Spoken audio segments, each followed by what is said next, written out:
Okay, the first problem. Kindly read, everyone. Ready, go. Find the distance between the points with coordinates 3, 5,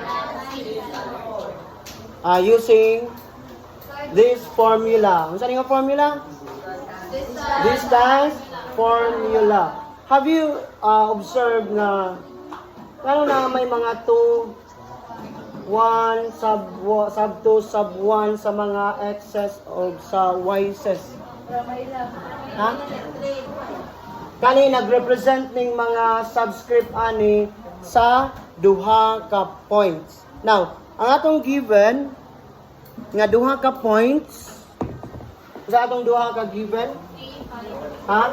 3, 5, and 6, 4. Now, di ba duha ni siya ka points? Kaya kung ato ni siya i-plot sa graphing paper, asa nakita ni nga quadrant ning 3, 5. Di kasi makainom naman eh. What quadrant? Ha? Quadrant 1 man na. Diri 2. Diri 3. Diri ang 4.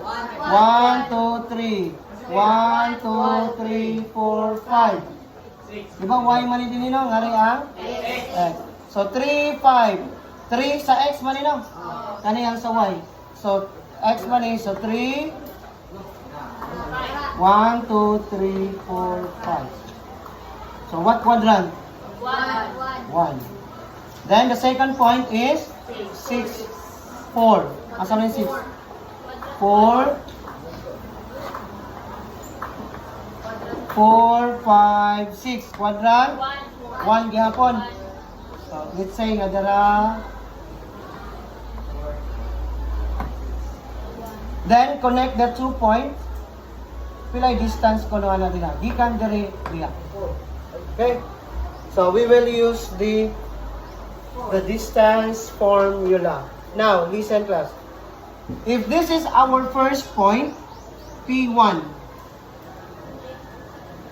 Kani mo oy? P2. P2 means second point. P1, first point. So if this is our first point, this is our x sub 1.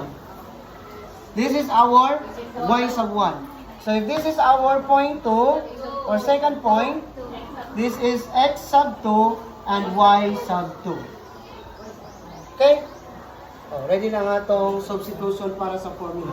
Again, the formula of distance is equal to the square root of x sub 2 minus x sub 1 squared plus y sub 2 minus y sub 1 squared. Squared na, hindi na squared. Okay, substitute ang upat ka values. Pilang x sub 1? X sub 1 pila? X sub 2 day, x sub 2 6 minus x sub 1 3 squared plus y sub 2 y sub 2 4 minus y sub 1 5 squared. Oh, panguha ko sa nato ang mga answer sa minus. 6 minus 3 squared ha. Ay kalimti ng squared. 4 minus negative ay 4 minus 5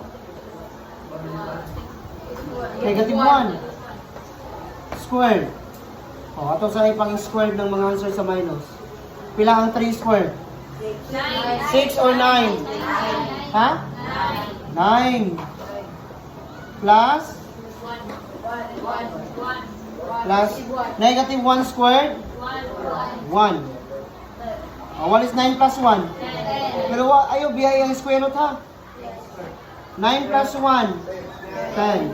So, masimplify ba ng 10? Square root of 10? Really? Pero, na siya approximation nga that is equal to 3.16 units. 3.16 units. Yung sa maning 3.16, yung mo nang gamito calculator is square root na nimong 10. Ang answer na is 3.16. Muna yung distance sa duha ka points, which is 3.16.